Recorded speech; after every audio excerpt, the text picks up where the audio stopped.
Welcome to the Lemons and Pineapples podcast, the self-development podcast for women who want more. I'm your host, Emma O'Brien. I'm a no-nonsense life coach, a seasoned entrepreneur, photographer, rescue dog mum, and women's empowerment champion. Each week, I share self-development strategies, amazing guest interviews, and uplifting conversations that will help you up-level all areas of your life. Let's dive in. Hi folks, welcome to episode 13 of the second season of the Lemons and Pineapples podcast. Today, my guest is Jessica Frew, and we're talking about ways to improve your decision making. So if you know you need to make a decision, but you're putting it off or you're getting stuck in analysis paralysis, this episode is for you. First, a bit about my guest. Jessica is a wife, ex-wife, mum, stepmom, and bold action taker. She believes that we find true peace, connection, and confidence by making the next right decision. Jessica helps you make clear, confident, and concise decisions to lead to a bold life that feels in alignment with who you were created to be through her triple B decision-making process, which we're going to talk a bit more about. Welcome to the podcast, Jessica. Hey, thanks for having me. I'm very excited for our conversation today. I think this is going to be really, really insightful and interesting. So I am a quick decision maker, and my attitude is if I get it wrong, I will pivot or I'll course correct or I will just manage. However, I'm guessing that the women you work with do not share the same love of snap decision making. So tell me a little bit about you, because I know you've got a very interesting story, and how you've come to be working in what I think is a super specialist niche of coaching women about how to make decisions. Yeah. So whenever people ask me to tell them about me, I'm like, all right, it starts when I met my ex-husband. And we met in college, and it was like we met, and then we were together every day after that. We met in February. We were married by December, super quick. And 6 months into our marriage, I was like scrolling on our computer, and this was back when like pop-ups happened on your computer, and all of this pornography started popping up on my computer. And I wasn't concerned about the pornography, but there were no women in sight in it. And I was like, oh, okay, this is like, okay, what's happening here? And I confronted him that night, and I'm like, hey, this happened. Are you gay? And he's like, no, I'm not gay. I just always felt it was better to just look at men and not disrespect women. And this is coming from, we were raised in a very conservative Christian religion, both of us. And so he had created this story and kept himself very much in denial about the fact he was gay. And so in that moment, I'm like, okay, sure. Like, okay. And I was like, sure, some straight men might look at gay pornography or just men, but I knew in my gut that my husband was probably gay. And so we continued forward because we were happy together. Like, we had so much fun. Everything was good. People always are like, what about your sex life? It was fulfilling. Like, all of those things were in place. And we continued forward. A few years later, he was in counseling, and the counselor was like, all of these things are an issue, but it's not going to get better until you accept the fact that you are gay. And at that point, he came out to me, and we continued forward in our marriage because, again, we were told this is the only right way. This is the path you're supposed to be on. And also, we were happy. Like, we really enjoyed each other. And him being able to open up to me actually brought us closer together, because now I was the only one that knew really who he was and what he was going through. And vice versa. I mean, at that point, nobody knew what I was dealing with either. And it just really brought us close together. We ended up having a daughter 5 years into our marriage, but then 2 years after that, he did have an affair, and it was like everything crumbled. We tried to make it work after that, but he was no longer attracted to me. He was like, I thought that I would be disgusted and repulsed by this, and it just felt so right. He's like, other than the fact I have totally ruined our relationship and I know I've hurt you, it's like, outside of that, this felt so natural and right. So we got divorced, and we continued forward, but in that we made a decision, like a big decision in that moment of like, how do we want this to look like? You plan out how your life's going to look like married. You kind of have this idea of how your life's going to go, and then you get divorced. And I think this is where a lot of the issues come from in divorce. It's like, well, now what the hell does this look like? What do I do from here? How do I figure this out? And so we made a decision, like we sat down and kind of mapped out what we hoped our lives would look like post divorce, and really tried to do that in times when our emotions weren't high, because obviously there were still big emotions happening during this time. I'd experienced betrayal. Steve was dealing with huge self-betrayal, all of these things. And we decided that we wanted to try to have the best relationship we could for our daughter and for each other. It helps everybody when you can do this. But we set out an outline of like, how can this look? And really decided, okay, if we could remain friends, if we can be each other's cheerleaders, if we can make it so that when our daughter Penny has anything in her life that's important to her, that she can invite both her parents and not have to worry about us being in the same room, that's our ultimate goal. And basically everything we try to decide within our relationship has kind of like circled around that intention.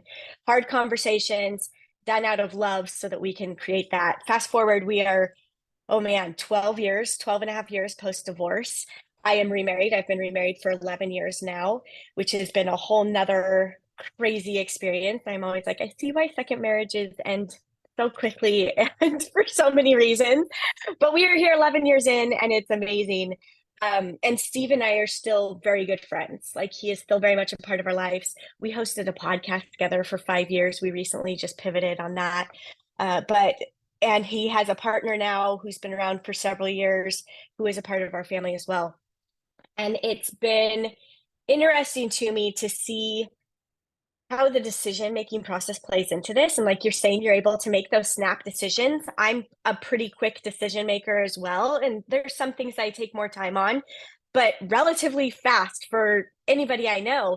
And I think that's a gift that some of us are given, in being able to really trust our gut and understand that. And also something that's instilled in us as kids, where we were given the opportunity to actually trust ourselves, instead of just being told, oh, your feelings that doesn't hurt that bad.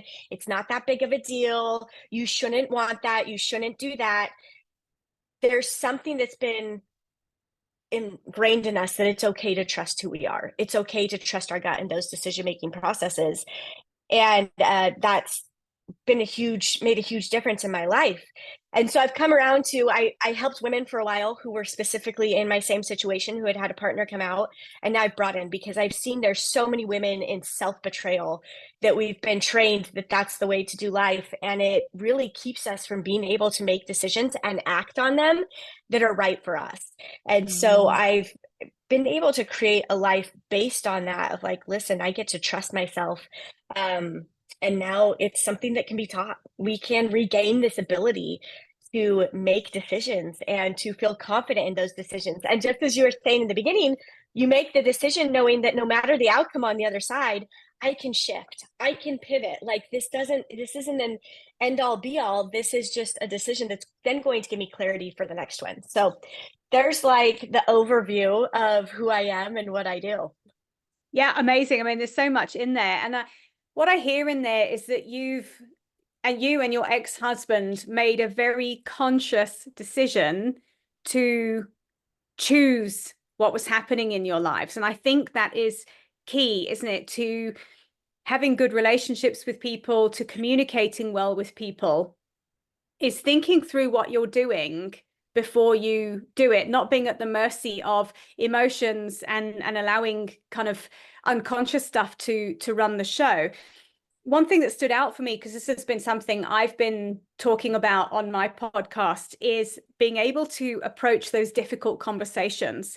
And you talked about both of you being very conscious of choosing to have any big conversations when you were not in a state of being triggered. Now, that's a very powerful decision to have made, because most people don't do that. In fact, just this morning, something happened at home yesterday, and I was a little bit irked, and I chose not to tackle it just before my husband walked out the door this morning. Yes. I wanted to, and then I thought, what the hell good is it going to do this now? I'm agitated and annoyed.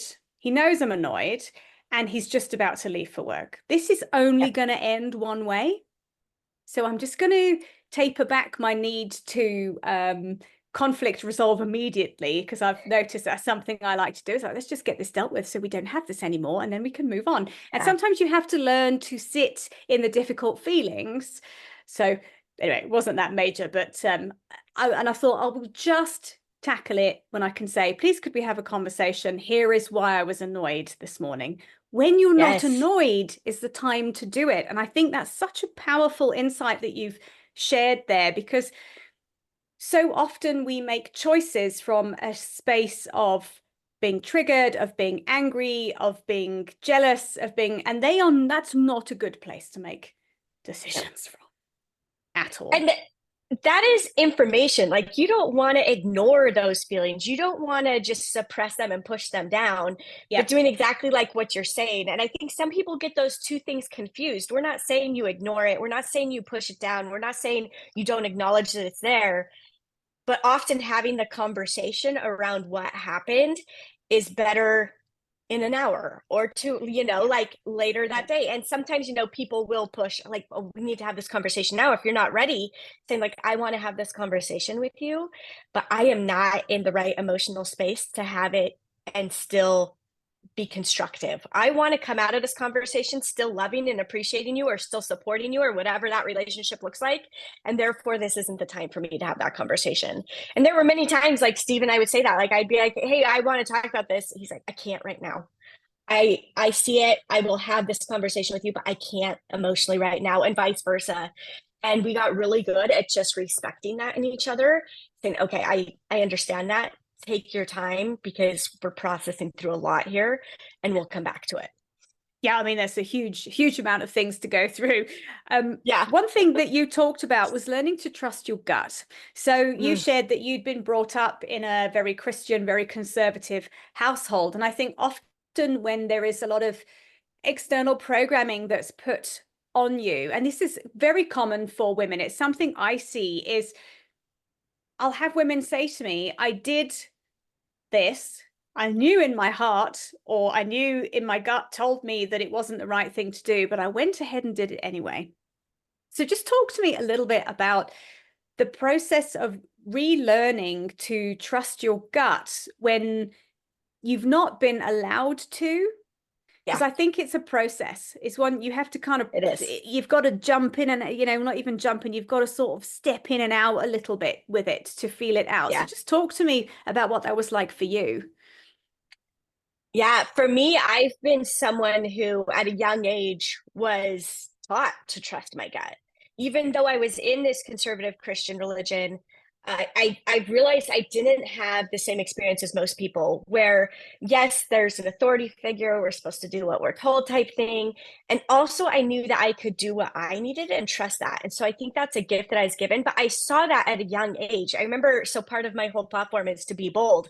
And that was instilled in me by my dad. He would say, when I was trying to make a big decision or even a small decision, he would be like, BB, Jessica, BB, which meant to be bold and true to my heart and do what was right for me. And I always knew I had that support of my parents, even if they didn't fully understand or agree with it, they were there behind me most of the time.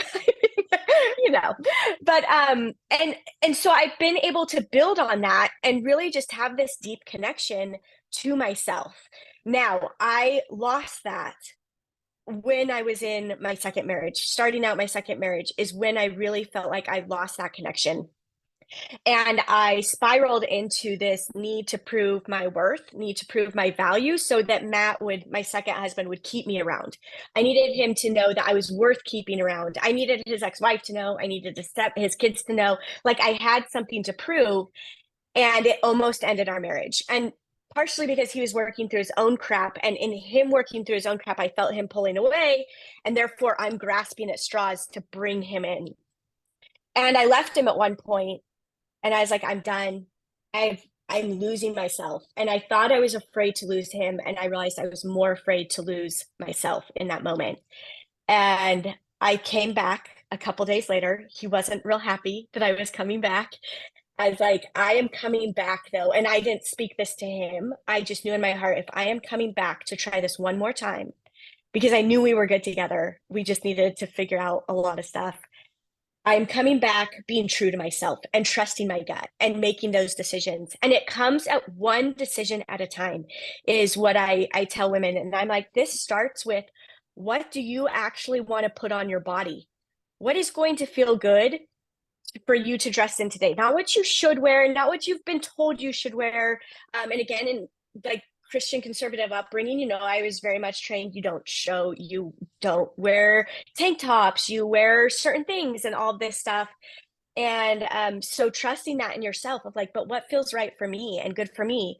And then there were things like, what do I want to eat? Most of us don't even know, because we've been like, first of all, I need to be healthy and I need to whatever, and all of these things around that. And then also most of us are feeding other people along the way. And so we don't know what it is we actually want. We're just taking in everybody else's information. So I always tell people to start very small. You start really small. And the more you start telling that voice inside of you that you are going to listen to it and you are going to act on it, you can't just hear it. You have to act on it, the louder it gets and the clearer it gets. And the more confident you are that sometimes I'm going to make a mistake on this decision, but it's just information on the other side. It doesn't mean I'm a failure. It doesn't mean that I'm doing anything wrong. It just is information of like, hey, you tried this thing, it didn't work. It's not for you. And now you go the other direction, and you can do that with confidence and clarity, and you can act with concision.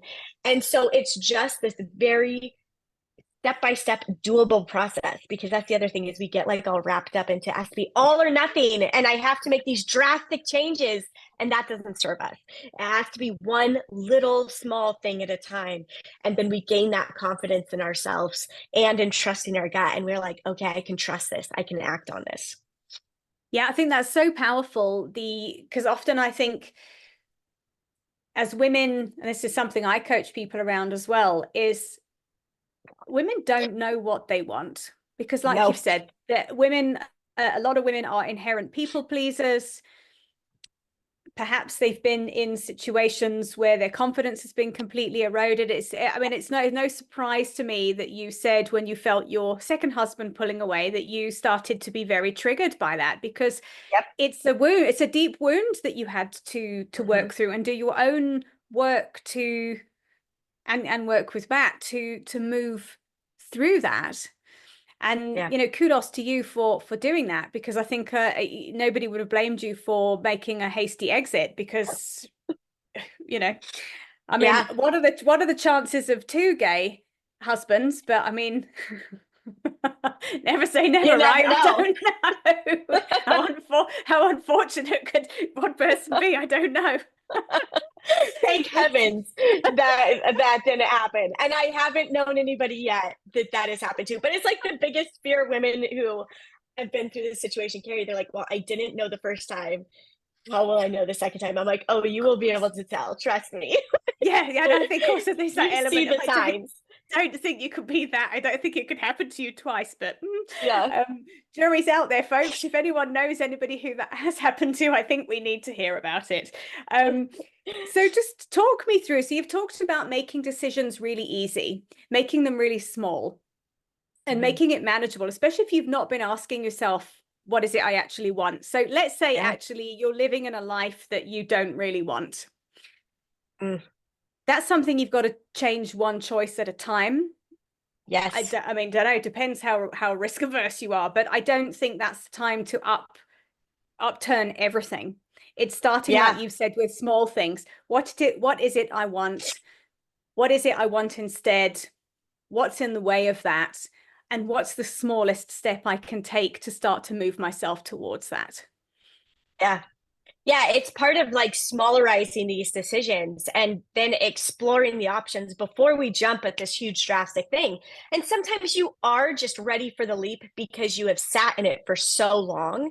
But most of the time, it's like, okay, let's feel out what it might be like to start doing things on my own. Because very often when we're in a life or a relationship, it's usually a relationship or even a relationship with your job where you're like, I'm not happy or content. We're in a codependent situation. Like we are in an unhealthy relationship with our partner or an unhealthy relationship with our job.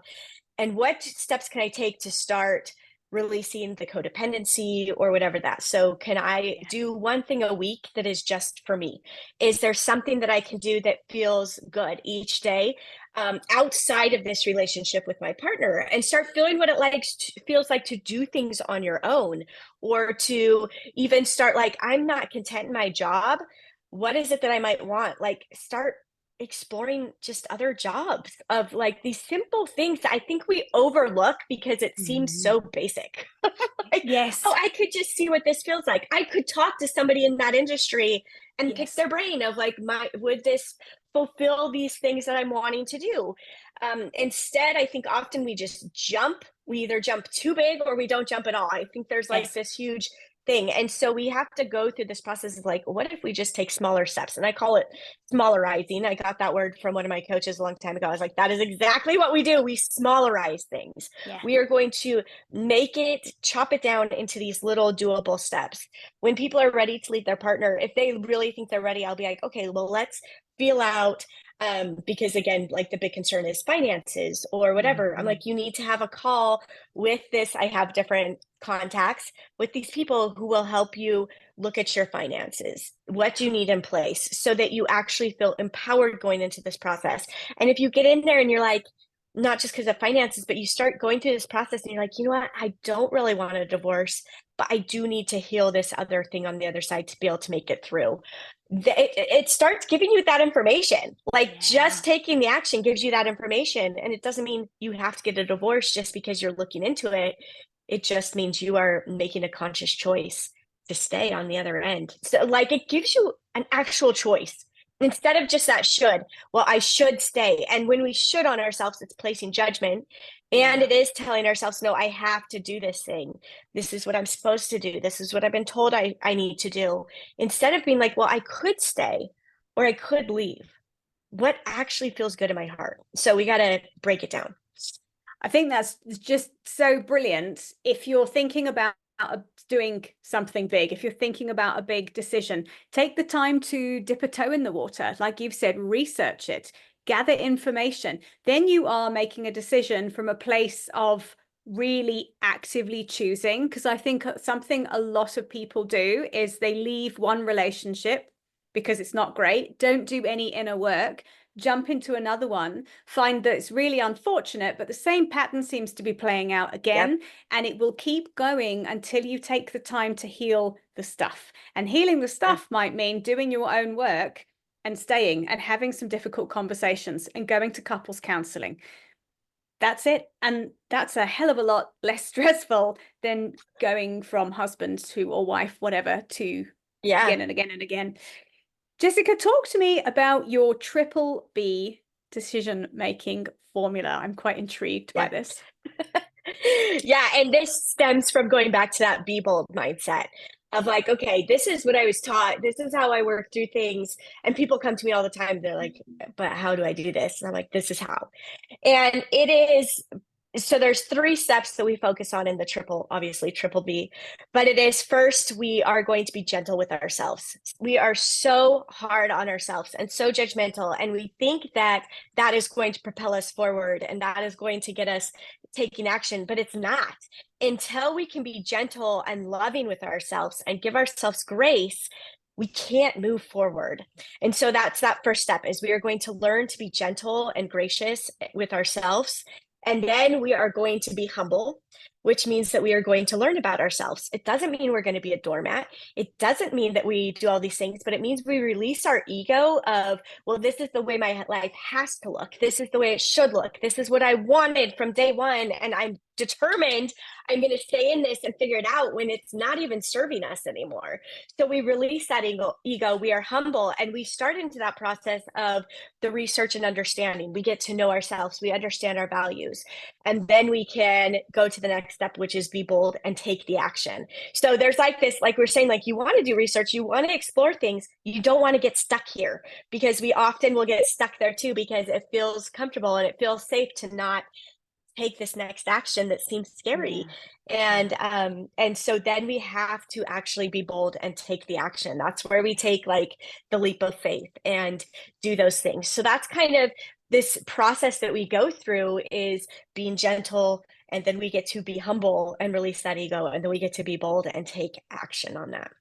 It sounds absolutely brilliant. And I think that's the thing, isn't it?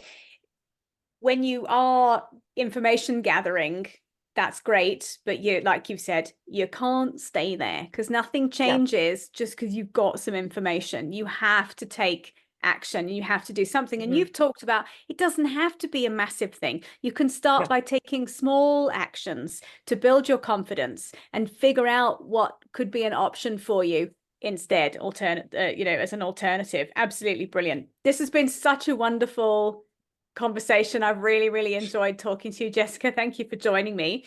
You have a free workshop coming up. Could you share a little bit about that for the listeners? So for anyone who's listening and wants to get a taste of what it's like to work with you, just tell us about that.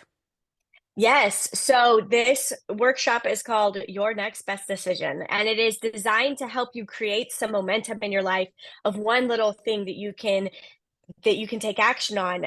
So we help you gain that clarity. I work you through these next 3 steps a little bit more, or the triple B formula a little bit more, so that you can understand how that works and see how you can utilize that in your life. I am all about helping women take their next steps. Like, there is nothing more exciting to me than watching a woman step into her life, instead of letting life happen to them, going to life happening for them and embracing that and figuring out that they are the catalyst in that. Like this, you will leave that workshop feeling like, oh my gosh, I do have a voice in my life. I get to have this power in my life. I get to have a say, no longer letting somebody else determine, or a situation determine, the trajectory of my life. And so that's kind of the things that we go through. It is free, so you can come, can see, obviously I have offers on that of ways that we can work together, but it's such a great place to start. And it works out perfectly that I'm talking to you now, because it'll happen shortly after this interview. So I believe it's August 28th is the date for that. So you can come and enjoy that. Amazing. And amen to all of that, of choosing life and having life happen for you rather than to you. It's a tiny word shift, but it's a huge life shift when you stop being a passenger and you get yourself into the driving seat and take it where you want it to go. So important that you're here doing that work. So thank you. And where can folks connect with you online if they want to find you on socials or go to your website? Where can they find you? So my website is heyjessicafrew.com. You can find me there. And you can also, there's a should score quiz. So if you're shoulding all over yourself in your life, you can see how much and where you are shoulding on yourself. I am on Instagram. That is where I am the most active, at Hey Jessica Frew as well. And then I have a podcast called Your Next Best Decision. So you can go check that out. Amazing. I'm going to pop all the links in the show notes for folks. They can come and find you. Jessica, thank you for joining me today. This has been a really great conversation and such a powerful one. I believe that it's time for women to get empowered now and step up and, take some of the power back, take up more space, stop apologizing. And this has just been a conversation. We're here for all of that. So thank you very much. Yeah, thanks for having me. Thank you for listening, folks. I really hope you've enjoyed this episode, and I will see you same time next week. Bye for now. Thank you for listening to today's episode. If you've enjoyed it, please leave me a 5-star rating and a review, and make sure you share this episode with a friend who you know will also enjoy it. I'd love to connect with you on Instagram. Please drop me a DM and say hi at Emma O'Brien Coach. And for more information about coaching with me, please head to my website, which is emmaobrien.coach.com.